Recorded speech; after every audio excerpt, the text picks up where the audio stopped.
Hey everyone, and welcome back to Bridging the Gap. My name is Alvin. I lean right on most issues, and I'll be representing the Republican side. My name is Luke. I lean left on most issues, and I'll be representing the Democratic side. Hey guys, in this video, we will be giving you our bipartisan 2024 U.S. Senate predictions. Yeah. Yeah, so this is the state of the map in 2024. And the first thing you'll notice is that Democrats have a lot of seats that are somewhat competitive that they need to win to get back to Senate control, which they have right now, while Republicans only need to win a few seats to take the chamber. hmm Um, So s- so yeah, let's start with the let's solid start. states. Yeah, the solid states here. I think, just these are just states that we feel are worth talking about that are also in the solid column, along with the ones we've already marked. Let's start with Minnesota here. Here it's just Amy Klobuchar, the Democrat, is an incredibly strong incumbent.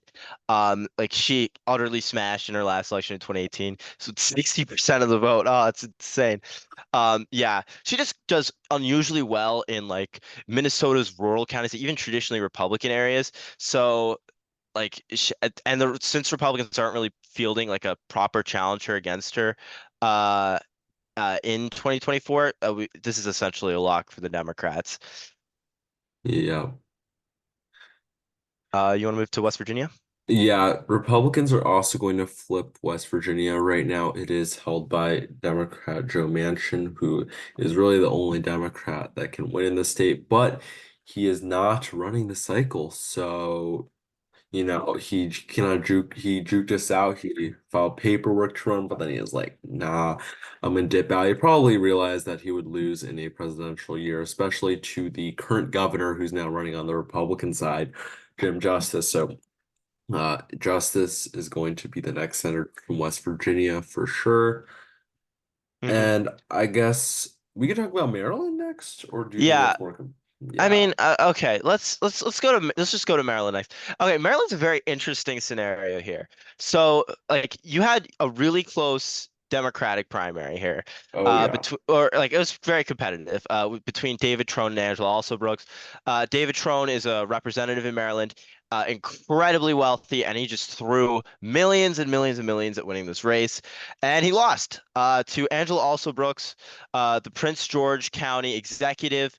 She had a ton of establishment support in Maryland, and she ended up winning that primary. So she's the Democratic nominee. Now on the Republican side, the Republicans are fielding Governor Larry Hogan, slightly a more moderate Republican. He was able to win the governorship in Maryland at least two times, and he's very popular in the state. So now we have a presidential year where essentially an anti-Trump Republican is going up against a Democrat, and the polls have largely shown that Hogan is running ahead of was running ahead of both Democrats, Angela Also Brooks being the nominee. So, but I personally believe that that is mainly due to name rec. He's popular among Democrats in the state, and I think if since a lot of people in the state don't know Trone, don't know Angela Also Brooks, that allowed Hogan to get an early lead in the polls. Now, toward later on, we in some of the latest polls we've been getting, also Brooks and Trone have been up. So the nominee also Brooks is up against Hogan in the latest polls, and I think that's because their ads have just been blasting in the state and their name rec has been increasing. So I think right now the Dems are still favored going in as this is a deep blue state. So I would actually put it likely blue. We'll wait and see. It might end up dipping back into solid, but yeah, I think this still largely favors Democrats here. Yeah, for sure. I think it's still Maryland, and while Larry Hogan is gonna waste Democrat money in the state, I don't think that he has that much of a chance of winning. He would need to get some things to swing in his favor for sure for that to happen. hmm Yeah, so I guess maybe we should go to Florida now. Yeah. Do you want to talk? Yeah, I mean in Florida, so we have the not him Scott, but the other Scott, Rick Scott in Florida, who is running in a state that has obviously been shifting very far to the right, perhaps out of any state in the past two election cycles.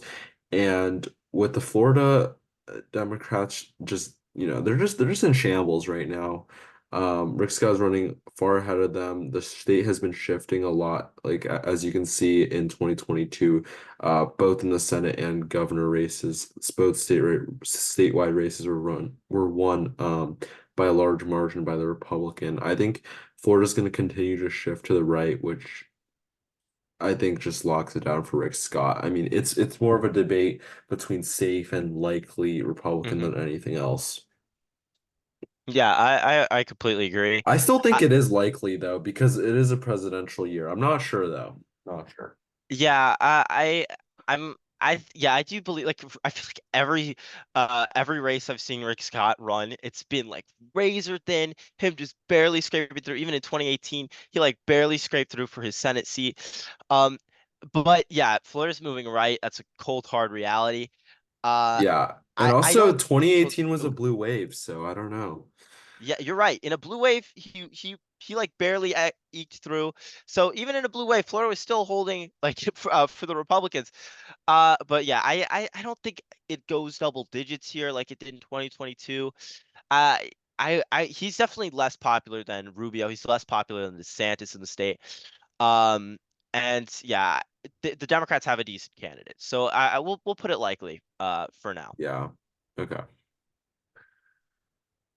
This color thing is weird today, but Oh, yeah. okay, okay. Okay. Texas next. Yeah, sure. We could Eh, go to Texas for sure. I mean, it's fine. yeah, Um, you can yes. go, I So guess. here Love we Ted have, Cruz. So. yeah, it's Ted Cruz running against Democrat Colin Allard. Uh, okay, so Ted Cruz barely scraped by in 2018, the blue wave. He won by 2 points, which is very bad showing. Uh, Now, this cycle, Colin Allard is a Democratic representative in the Dallas area, I believe. And yeah, like this race has been raising a lot of money. Um, but yeah, in the polls right now, Ted Cruz, I mean, as he should, as an incumbent, like I would expect, and especially in Texas, he's leading those polls. Um, yeah, I mean, we say this in like a lot of our other videos. Texas is definitely trending left overall. Do I think it's enough to flip it in a presidential year? Eh, I don't know. I'm more I'm in a debate with myself right now whether we should put this in lean Republican or likely Republican. Uh, yeah. I mean the polls like I'm give Cruz a pretty decent lead. Uh, I don't imagine him winning. Like the latest poll puts him up like 13. I don't imagine Cruz winning by 13. I do not No. believe that'll happen. Uh, but yeah, I'm not sure. I mean, do you have any opinions on this one? Like, I I mostly actually think lean this one's going likely. to be lean. I don't know because if you notice here, almost all these polls have Ted Cruz under 50%, which is pretty bad for an incumbent. And you see, like, the main reason Colin Allred has such a low percentage is, like you said in the other race, he just has no name recognition in the state. He's not like Beto O'Rourke.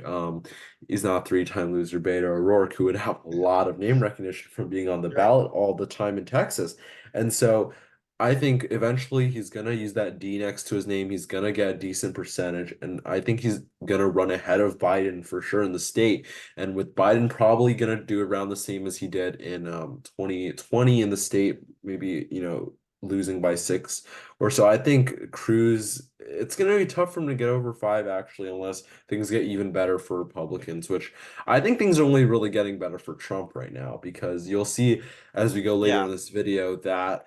It's mainly Biden that's doing really bad. It's not a generic Democrat in the Senate races. They're running way ahead of Biden in statewide polls that are done by the exact same pollster. So you can't even say that's that true. it's just different pollsters. People are ticket splitting this cycle, and that's because they don't like Biden, but they want their Democrat senators. A lot of moderate Democrats just don't like Biden right now. So Yeah, yeah, I think that's yeah, your observation. I think is largely correct, and that holds for this state and future states. But yeah, I don't know. I could see reality where Cruz gets five, like barely yeah. 5 plus. But yeah, we'll put this in lean for now. Next, let's move to Pennsylvania, I think. Yeah, Pennsylvania. maybe just go for the Rust Belt minus Ohio. Yeah. Um, Okay. yeah, so Okay. Pennsylvania, yeah, you Yeah, can, we have Bob Casey Jr., the incumbent Democrat running against David McCormick. Yeah, this race it's a pretty interesting one. So yeah, Casey's been leading in every poll, sometimes by a lot. Like I think the most recent poll had it decently close. Oh, New York Times had it +4. Okay, yeah, like okay. So some of the polls have been closening, I think, in the state, maybe because David McCormick's name rec might be improving, but generally Casey's up by a decent amount. Um, like this race kind of reminds me a decent bit of the 2022 race, like where Democrats tied the former Republican challenger Mehmet Oz to and kind of just blasted him on his New Jersey ties. Um, Here the main like they're focusing on McCormick's ties to Connecticut. He owns like a Connecticut mansion, and like so they're accusing him of carpetbagging, and also his ties to China also look incredibly bad. So the yeah. Democrats have a lot of fodder on him here, and Casey um is done like is like a veteran and a politician in the state. How much did he win by in 2018? If you could just check. Like I recall him winning by like a A substantial lot. margin Yeah, here. a Yeah, lot. he won by 13. the 13 whole points. Like yeah, I'm inclined to put this in likely right now. I'm not gonna lie. I can definitely see it closening with um maybe with it being a presidential year and the electoral landscape just being more divided. But right now, yeah, I think Casey's definitely like a firm favorite. Yeah, I mean, the only good news for McCormick here is that Casey isn't getting over 50% a lot of these polls, but it's pretty bad for McCormick. You'll also notice that Bob Casey is a junior and his dad was pretty important in the state. I think he's the former governor or something, and Yeah, that just gives him um, a lot of leverage with, people just if they don't know who to vote for, they seek the name Casey, they're just gonna vote for Bob Casey. And you'll also notice that um, McCormick's just not a great candidate. He wasn't good in 2022. Like not many people like him on either side of the aisle. People thought he was worse than even Mehmet Oz, which is crazy on the Republican side. And Democrats, it's not like a candidate where they might be thinking about mulling over who to vote for. This seems like a pretty standard choice for Democrats in the state. Bob Casey's definitely going to run ahead of Biden and probably by a good chunk. I think this is just likely Democrat. okay. Yeah, I don't know why the Next, colors are all messed up today. You next, want to just go Michigan and then Wisconsin here? you know what? Sure, sure. Do you wanna do Michigan here? Yeah, sure. So Michigan is actually kind of interesting. Alyssa Slotkin is a member of the House who did pretty well in the 2022 House elections, right? Correct me on that. Yeah. Um, yeah, she ran really well in the House, and she was a pretty good recruit for Democrats in the state. After the incumbent was said that they would retire. And so it was going to be projected to be a really close race, right? Because it is the state of Michigan and there's no incumbent on either side. Um, I think that, like you said in previous videos, that the Michigan Democratic apparatus is really strong right now, and that the Republican one is kind of in shambles. So, yeah, that kind of plays into it. The polls also show Slotkin definitely ahead, and I think this is at least lead Democrat. Yeah, I largely agree. The Republican opponent here looks like it's going to be Mike Rogers. At least he Yeah. has all the endorsements. I heard like recently, like similarly to 2022, there's some like challenges against the Republicans like signature collection because you have to collect a certain amount of signatures to run on the ballot. That they're still investigating. Like there's no firm decisions yet, so it's completely possible there might be complete chaos on that front again like in 2022 and everything could fall apart for them. But right now, it looks like it's going to be Elisa Slotkin versus Mike Rogers. Mike Rogers is also a former rep. He used to represent Slotkin's district, I believe. Um, and yeah, he's like kind of an old schoolish Republican. Like, I mean, he's been like kind of warming up to MAGA and like, kind of kissing the Trump ring recently. But voters might remember him more for how he previously represented. So he might perform better than other Republicans in the state. But yeah, I think Slackens is a strong candidate. And yeah, you're right. The apparatus is just like in terms of like the campaigning apparatus in the state, the Democrats definitely have that advantage. So we'll lean it blue. You want to talk about Wisconsin then? Yeah. Wisconsin is so the Democrats have their incumbent Tammy Baldwin, who also did like incredibly well in 2018. I forgot how much she won by, but like yeah, at least a Yeah, a likely win. lot. Oh, 11. Okay. Yeah. Um the Republicans did not get the candidate of their choice. They wanted Mike Gallagher, a representative. Like they were going for their the state representatives and they didn't get those. They got Eric Hovde, a millionaire. Like that, I believe that's like his only like achievement. Like he's just a really rich guy. I mean, that's not necessarily a bad thing. Like it's good to have a lot of money in these kind of races because you could spend on advertising. You get the advantage in that way. Uh, but again, like Democrats are trying to pin him as a carpetbagger, out of touch. I mean, it's kind of easy to do that when you're a millionaire. Uh, and Tammy Baldwin has been uh, running well in the polls. And I, I, I, I think like I mean, I actually could see a scenario here where she can even get this into a likely margin. I don't know if you could look at the polls really, but yeah, like Yeah. I think it's like it's not. I don't see it like as completely impossible. Like because she ran that well in 2018, an 11-point win is pretty massive. Like getting it over five, for Tammy Baldwin might not be like I don't know. What do you have any opinions on this? Like, do I you think will she'd be able to say, get likely? polls in Wisconsin, one thing is that they're just not that Yeah, you're right. good.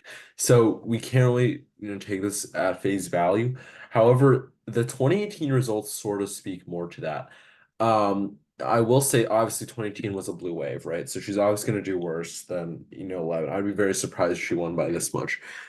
She also did face another no-namer in 2018, so it's kind of the same thing there. I've never heard of Hovde before this cycle, right? For this election cycle. I don't know if you have. Nope. Um, but yeah, he's come out of nowhere. Um, However, does seem kind of hard to see that much ticket splitting in Wisconsin, right? Because I don't know if you remember, but we put Trump to win the state by a notch, right? And so to see, a 5 to 6 point ticket splitting in Wisconsin, like, yeah, it's possible. I don't I know if mean, it's going to happen though. I just want to point out it's not impossible. I mean, like there is some ticket It splitting in isn't. 2022. Like Evers won by three. The Dem Senate candidate Mandela Barnes lost by one. In 2018, she won by Yeah. 11. Evers squeaked by like two or three. So it's possible. And More she's like than she's five ticket splitting she, though, it's she's sort fairly of established difficult. to the state. Yeah, okay, okay. This Oh, is I mean, yeah, it's more likely blue than Michigan for sure. Um, yeah. okay, if you don't think so, place it in lane. We'll place it in lane here. Yeah. I mean, I could see it moving more. I think maybe if we get, more polls here, maybe that'll convince me because I don't really trust some of these polls in Wisconsin. They haven't been the best. Yeah. But yeah, if we get more polls, that might convince me, right? It's only the really recent polls that show Baldwin winning by more than five. And Poverty is definitely going to get more than like 42%. I think he's just low on name rec as well right now. So once he gets set up, I think he'll start to narrow the gap. We'll see though. Okay. Yeah, so now I guess we're down to the final four states. If right now, if Republicans win the White House, as we project them to do right now, as of right now, they would have the Senate. However, if Democrats win the White House, which we think is totally possible, probably a 40 to 45% chance right now, Democrats would need to sweep all four other seats to be able to get the Senate. Yes. So I guess you can start with wherever you Yeah. want. Ohio. Yeah. I mean, I think I'm gonna start with the most like decisive, like where I feel it'll probably go. Uh, Arizona. Like, let's just go to Arizona. I think this Arizona. is You're right. Democrats are definitely favored here.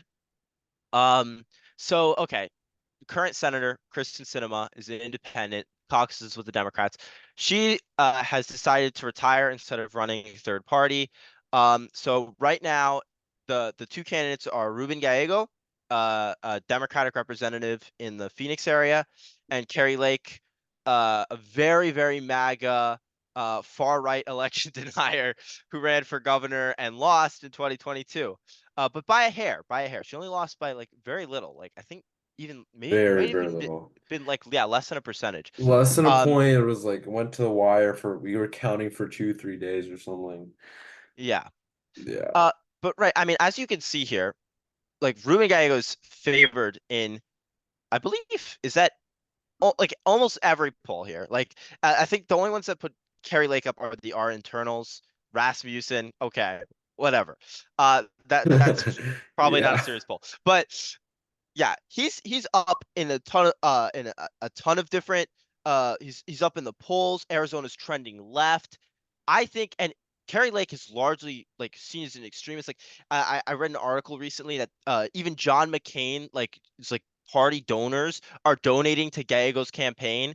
So there's like a lot of like institutional support, like even like old Republicans like support in Arizona that's moving from Lake to Gallego here. Like I think that just puts it like the Democrats in a great position to keep the Senate seat. I would say it's a lean Dem. Like I could see him winning by 3-4, and I could even see reality where he wins by 5 and takes it by a likely margin. I'm not gonna lie, but right now I would say Dems are definitely favored. Yeah, and I think something that's really concerning for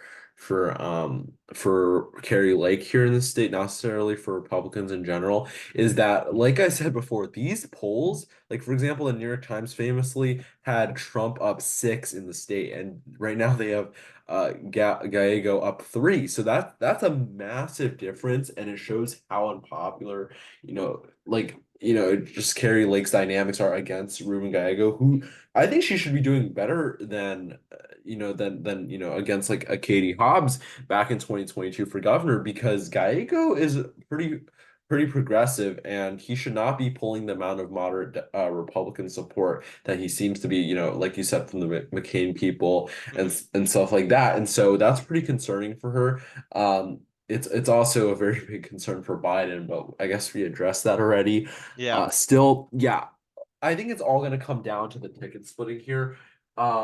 It's all going to come down on, when people vote Trump at the ballot because they don't like Biden, is it enough for them to say, I don't support Biden, but I will support Democrats in the Senate? Or will they say, I support Trump, let me give him a Republican Senate for him to work with? And so I think it's all going to come down to people's micro decisions at the ballot in terms of how they mark their ballots once they already vote for the president, will they vote down the same column or not? But I agree with you. This is definitely lean Democrat as right now. It's very sketchy for Lake, and these are a lot of polls that show Trump winning that have Gallego winning. So that's just a yeah. horrible look for her. That's horrible. Yeah, Um, okay. So maybe next we'll stick with the Sun Belt and we'll do Nevada. yeah. Do you wanna you could talk about this state? Yeah, so Nevada had close elections back in 2022. They split the biggest statewide offices. The Democrats won the Senate, the Republicans won the governorship. Now here we have the incumbent Jackie Rosen running. I guess we don't know um what's going on with the Republican primary here, but it seems like it seems like Sam Brown has been winning the polling. So, Yeah. that is definitely for sure. There was a brief moment in time where people were hyping up March Hunt, but I just don't think that's going to happen Yeah. anymore. There was a brief scare though, for sure for March Hunt. Now, anyways, if we do look at Sam Brown's polling against Jackie Rosen right here, we'll see that he's running pretty neck and neck. And in these, it's kind of funny because, like I said, with the whole polling difference between Trump and Biden, in in Nevada, right, they had Trump up like double digits in this poll in the New York Times poll, but they have Jackie Rosen and Sam Brown running even. However, I will say here, Jackie Rosen has not been doing well in these polls. She's not even getting close to Yep. 50%, which is really bad for an incumbent, especially. Um, and Nevada's shifting to the right for sure. The cycle, I think, it's pretty set in stone. And I think Sam Brown actually has an advantage here. I don't know by how much. I think it's probably just lean, maybe tilt, but I think he's favored with the shifts in the state, the Hispanic shifts, for Oh, you think example. Brown is favored? I do. I do. Oh, okay, I okay. think he is favored. I think he's going to take the Trump wave with him, and he's going to Okay. win by either a tilt or a lean margin. Okay. I have some counterpoints, but okay, I will agree. I will concede that I believe Sam Brown is probably the best Republican Senate candidate in a swing state that they've gotten. Because a lot of these other candidates are pretty low quality. Like McCormick Hmm. isn't great, Kerry Lake is too extreme. Uh, like him and Rogers are probably like the best two. Like he's like Sam Brown's a veteran. Like that just looks really good. And the Democrats are going to have like limited, at least as right now, they have limited fodder against him. That does go in his favor. What I will say, um, Jackie Rosen, for once she holds incumbency, and we saw the incumbent Catherine Cortez Masto. We saw her survive against a great, like a great, sorry, a Republican with high candidate quality in 2022. We saw Catherine Cortez Masto best that. This is supposedly a bluer year than what's supposedly the red wave year, at least down ballot in 2022. Um, so I believe she has that going in her favor. Another thing, Nevada polling, with the exception of 2020, in almost every year, it's us underestimated Democrats. So I could see it underestimating her here too. But yeah, you're right. It is trending right. I still inclined to favor the incumbent. I'll put it tilt blue. I think it still tilts in her favor.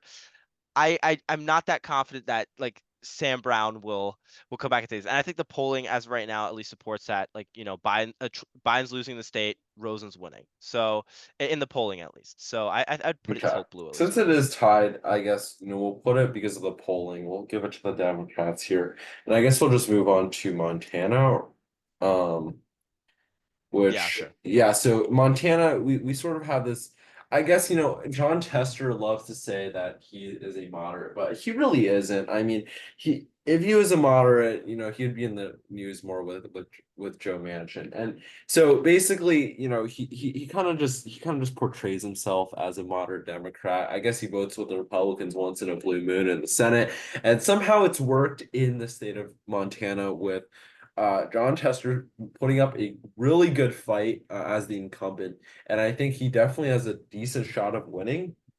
But again, it's a presidential year. Tester, okay, let's in 2018 he won, but it wasn't a blue wave year, and I think this time he is going to get unseated by Tipsy. I think he is a decent candidate against Tester as well, and they're kind of running even in the polls. But I think with this being a presidential year, I think Tester's time is up in the state.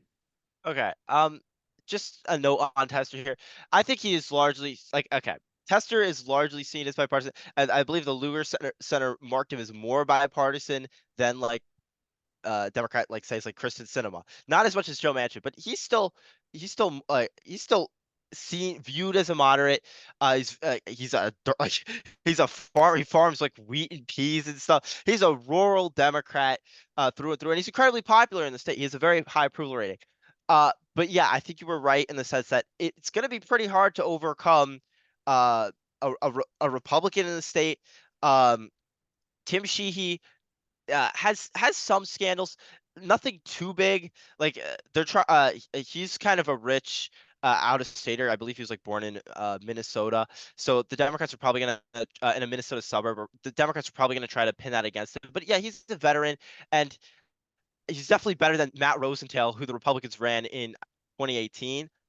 Um, it's just this is not going to be a 2018 style blue wave year, and in that condition, Tester only barely squeaked through. And I think just on those fundamentals alone, this favors the Republicans. I'd actually even put it lean Republican here. Yeah, that's what I'm thinking. I mean, yeah, Tester votes with Biden 91% of the time. I think he's kind of a fake moderate, but that's sort of besides the point. So, and with that, Republicans take the Senate our projection, but we do have one more state, which is Ohio, where incumbent Sherrod Brown is putting up a very good fight. Um, as the incumbent Democratic senator. But do you want to talk about, the whole primary process and everything on the Yeah. Republican side? Okay, so the primary here for the Republicans was a little messy. It was between moderate Yeah. Matt Dolan, the Secretary of State, I believe, Frank LaRose, who was favored one initially, and a MAGA sort of, I believe he's a car dealer, Bernie Moreno. So yeah, it was a very close, very messy primary. And Trump ended up endorsing Moreno, and Moreno ended up winning. Like, actually, I think he did. He Did performed very phenomenally good. over. He got Like, a majority. yeah. Um, so yeah, I was saying, I believe in our prior Senate video back in January, that if Moreno won the primary, that is really bad for the Republicans because he's the most extreme candidate. He's I mean, he's a car dealer. Like, that's kind of already seems kind of sleazy. Uh, and obviously that MAGA brand, like it's easy to pin that on him, and to kind of pin his extreme record, to pin that extreme record, as opposed to the incumbent Sherrod Brown. Now in the polling largely suggests that Sherrod Brown is favored. Um, and I mean, yes, he's incumbent. I think that could just be because he has higher name rec. It is a state that has been trending red, so there's also that to account for.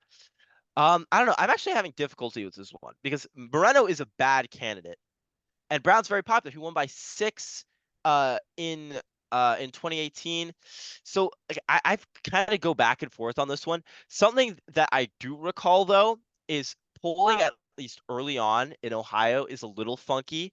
um I just recall, like, just randomly in 2022, Tim Ryan doing really well in the polls against JD Vance, and then I mean later on you see the shift as JD Vance gets higher name rec, and then things start to shift in Vance's favor as things go on. So I think we're going to see this race, like, in terms of the polling, we're going to see this closing up a bunch. Right now, I'm inclined to say Moreno might be ever so slightly favored. I'd tilt it toward the Republicans here, just because the climate seems to be getting redder, and it's going to get harder for that we've seen the election as a whole swinging more toward Trump's favor. And I think with that, that will barely Moreno enough, and Brown was favored, but yeah, I would tilt it in Moreno's favor. What do you reckon?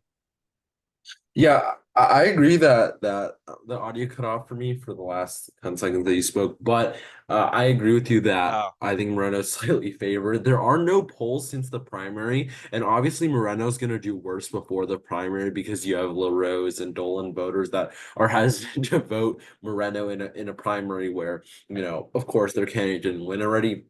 And obviously all the polling here is before the primary because pollsters don't want to invest their resources into Ohio when it's not a competitive race on the presidential level. They're not going to get that many buyers yeah. of their polling information, right, from the news networks. And so we might not get a poll in the state for a while, which is quite annoying, actually, because we need that to make some decisions here. I think Sherrod Brown is going to hold his own pretty well. And you saw in 2022 the amount of ticket splitting that Ohio voters were willing to do on the Senate and the governor race. So It's you true. could definitely see a lot of Trump Brown voters here that split. But I do think Moreno is slightly favored as well. I mean, if Trump wins by close to 10, which is what we're expecting, right, in the state of Ohio, I think Moreno is going to be able to get pulled over the top.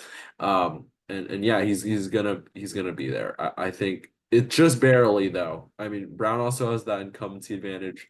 I think we'll keep it in the Hill Republican call.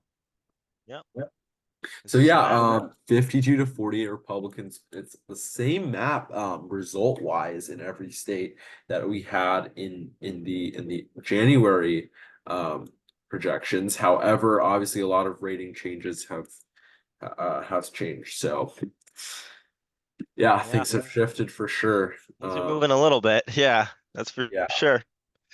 especially on the presidential side though, which does affect the Senate directly. So Hmm. Anyways, like this video, comment down below, ask us any questions you might have, or say any differences you might have with our ratings. Um, Share this video with friends, subscribe, and thanks for watching. Yeah. See you guys. Bye.